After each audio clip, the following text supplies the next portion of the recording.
कई बार सुने होंगे। हर दिन कोई ना कोई इन्वेस्टमेंट गुरु आपको आकर ज्ञान दे जाता होगा कि स्विंग ट्रेडिंग करो, ऑप्शन ट्रेडिंग करो, या फिर स्टॉक मार्केट में अगर पैसा कमाना है तो लॉन्ग टर्म इन्वेस्टमेंट करो। अब दिक्कत ये आती है कि इसे फॉलो तो हर कोई करना चाहता है, मगर ज्यादातर लोगों को कुछ समझ नहीं आता और एक आम आदमी को इतने कॉम्प्लिकेटेड कॉन्सेप्ट कभी कोई समझाता ही नहीं है। लेकिन अब आपको चिंता करने की कोई जरूरत नहीं है। आज के इस वीडियो में हम इसी कॉन्सेप्ट के बारे में समझेंगे और साथ ही ये भी पता करेंगे कि इन्वेस्टमेंट का कौन सा ऑप्शन आपके लिए सबसे बेहतर रहेगा। तो बने रहिए हमारे साथ इस वीडियो के एंड तक। चलिए शुरू करते हैं। सबसे पहले देखते हैं ऑप्शंस ट्रेडिंग के बारे में। ऑप्शंस ट्रेडिंग यानी कि एक ऐसी ट्रेडिंग जिसमें आपके पास ऑप्शंस है। आइए इसे एक एग्जांपल के थ्रू समझने की कोशिश करते हैं। एक कॉर्पोरेट एम्प्लॉय है अमित, जो इस सेक्टर में लगभग 5 सालों से काम कर रहा है।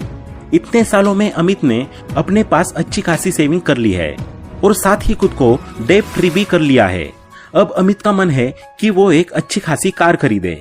उसने अपने दोस्त शुभम से सलाह ली तो शुभम ने उसे बताया कि अगर तुझे कार खरीदनी है तो देरी किए बिना इसी मंथ खरीद लेनी चाहिए, वरना नेक्स्ट मंथ से कार पर जीएसटी बढ़ने वाला है और सारी कार्स महंगी हो जाएगी। अमित को शुभम की सलाह अच्छी लगी। उसने तुरंत अपना मन बनाया और निकल गया कार के शोरूम की ओर। उसने काफी सारी कार्स देखी, उनकी टेस्ट ड्राइव भी ली और उनमें से एक कार उसे पसंद भी आ गई। लेकिन प्रॉब्लम यह हुई कि शोरूम में कार का जो कलर अवेलेबल था वो था रेड, जबकि अमित को ब्लैक कलर की कार चाहिए थी। जब अमित ने शोरूम वाले से ब्लैक कलर के बारे में पूछा तो उसने जवाब दिया कि सर फिलहाल तो यही कलर अवेलेबल है, अगर आपको ब्लैक कलर चाहिए तो आप अगले महीने ले सकते हैं, तब तक वो हमारे पास आ जाएगा।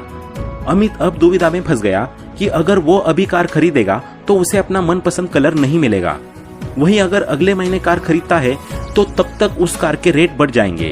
अब वो आखिर करे तो करे क्या? अमित को चिंता में देखकर सेल्समैन ने उससे कहा, सर आप जिस सिचुएशन में है उसके लिए हमारे पास एक और ऑप्शन है। अगर आप चाहे तो कुछ पैसे एडवांस देकर अपनी ब्लैक कार की एडवांस बुकिंग करा सकते हैं। आपको 1 महीने बाद इसी रेट पर आपकी कार मिल जाएगी, भले ही कार की प्राइस कितनी भी बढ़ घट क्यों ना जाए। अमित ने अपनी जेब से 30,000 रुपए निकाले और तुरंत अपनी मनपसंद कार की एडवांस बुकिंग कर दी। अब ये तो हुआ एग्जाम्पल।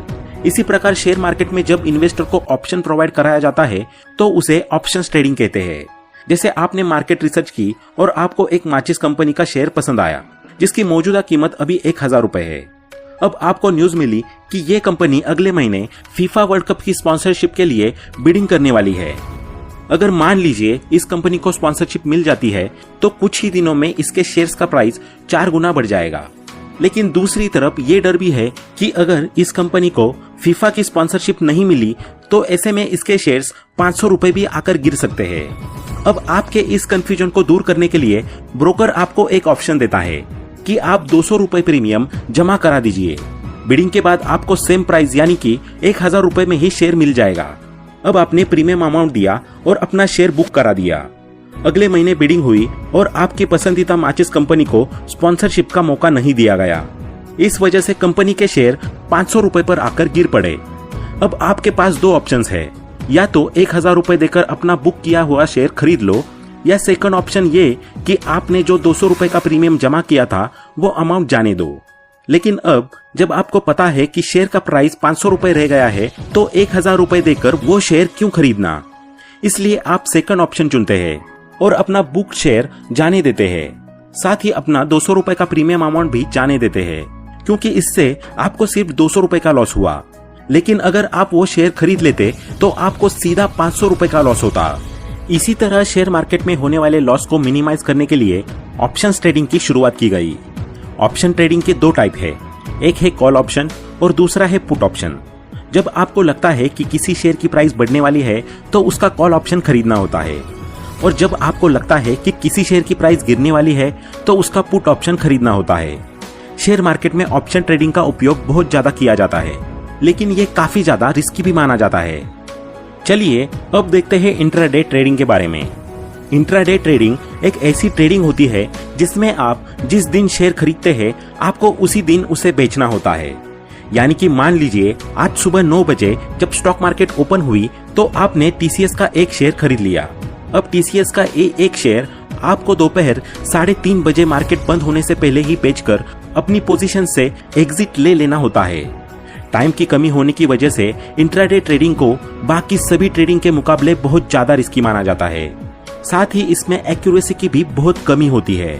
अब क्योंकि इसके अंदर टाइम पीरियड बहुत ही कम रहता है, तो लोग ज्यादा से ज्यादा प्रॉफिट निकालने के लिए मल्टीपल ट्रेड्स करते हैं, जिससे उनका एक एवरेज निकल आता है। अब इन सारे रिस्क के अलावा इंट्राडे ट्रेडिंग के भी अपने कुछ फायदे हैं। सबसे पहला फायदा है कि इसे स्टार्ट करने के लिए आपको कम पूंजी की जरूरत होती है, क्योंकि इसमें आपको ब्रोकर की तरफ से 5 गुना मार्जिन मिल जाता है। जैसे मान लीजिए आपके पास 10,000 रुपए है इंट्राडे ट्रेडिंग के लिए, तो आपको इस पर 5 गुना मार्जिन मिल जाएगा, यानी कि अब आपका टोटल इन्वेस्टमेंट हो गया 50,000 रुपए। अब जब आपको इस पर 10% का रिटर्न मिलेगा, तो आपका प्रॉफिट 10,000 का 10% नहीं होगा, बल्कि 50,000 का 10% होगा, यानी कि पूरे 5,000 रुपए। अब इसमें आपने लगाया 10,000 रुपए और प्रॉफिट कमाया 5,000 रुपए, यानी कि इस हिसाब से आपने एक दिन में 50% प्रॉफिट अर्न कर लिया। इसके अलावा इंट्राडे ट्रेडिंग का दूसरा फायदा यह है कि इसमें आपको सिर्फ कंपनी के ग्राफ या चार्ट का एनालिसिस ही करना होता है। इसके अलावा एक ही दिन में सारे ट्रेड खत्म हो जाने की वजह से इसमें कोई ओवरनाइट रिस्क भी नहीं रहता है। अब नेक्स्ट देखते हैं स्विंग ट्रेडिंग के बारे में। दरअसल स्विंग ट्रेडिंग का नेचर इंट्राडे ट्रेडिंग से कुछ ऑपोजिट है। स्विंग ट्रेडिंग में हमें ओवरऑल ट्रेड करने के लिए मैक्सिमम 3 महीने का टाइम दिया जाता है। इसके बीच में आप कभी भी ट्रेड कर सकते हैं। इसमें टाइम पीरियड ज्यादा होने की वजह से आपको ज्यादा ट्रेड्स करने की जरूरत नहीं पड़ती। आप महीने में 2 से 3 ट्रेड करके भी अच्छा खासा प्रॉफिट कमा सकते हैं। साथ ही इसकी एक्यूरेसी भी इंट्राडे ट्रेडिंग से ज्यादा रहती है। लेकिन इन सब के अलावा इसके कुछ निगेटिव साइड्स भी है। जैसे स्विंग ट्रेडिंग करने के लिए आपको बड़े कैपिटल की जरूरत होती है, क्योंकि इसमें इंट्राडे ट्रेडिंग की तरह आपको मार्जिन नहीं मिलता। साथ ही इसमें अच्छा खासा प्रॉफिट कमाने के लिए आपको टेक्निकल चार्ट के साथ साथ कंपनी के फंडामेंटल्स का भी एनालिसिस करना पड़ता है, तभी जाकर एक अच्छा रिजल्ट देखने को मिलता है। हालांकि उसके बाद भी ओवरनाइट रिस्क के चांसेस बने ही रहते हैं, पर इसकी सबसे अच्छी बात यही है कि आपको कोई भी ट्रेड हड़बड़ी में नहीं करने पड़ते।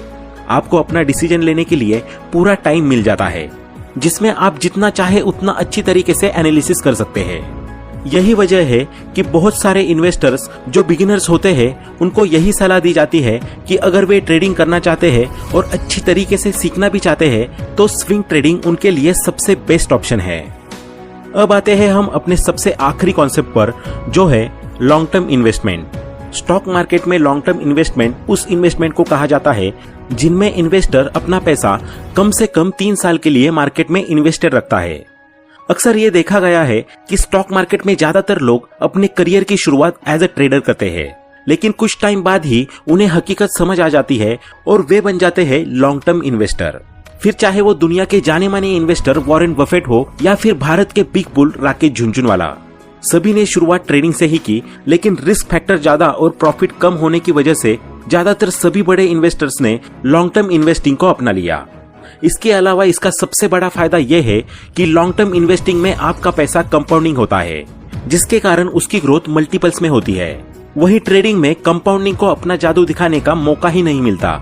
इसीलिए तो वॉरेन बफेट सभी इन्वेस्टर्स को लॉन्ग टर्म इन्वेस्टिंग की ही सलाह देते हैं, जिसमें आपका पैसा सिक्योर भी रहता है और आपको एक बेहतर रिटर्न भी देखने को मिलता है। अब लॉन्ग टर्म इन्वेस्टिंग के लिए 2 तरीके सबसे बेहतर माने जाते हैं। सबसे पहला तरीका है SIP, यानी कि systematic investment plan. SIP investment का एक ऐसा तरीका है जिसमें आप अपने पैसे को थोड़ा थोड़ा करके हर महीने इन्वेस्ट करते हो लॉन्ग टर्म के लिए। और दूसरा तरीका है लमसम, जिसमें आपको अपनी कमाई का एक बड़ा सा अमाउंट एक बार में ही इन्वेस्ट कर देना होता है लॉन्ग टर्म के लिए।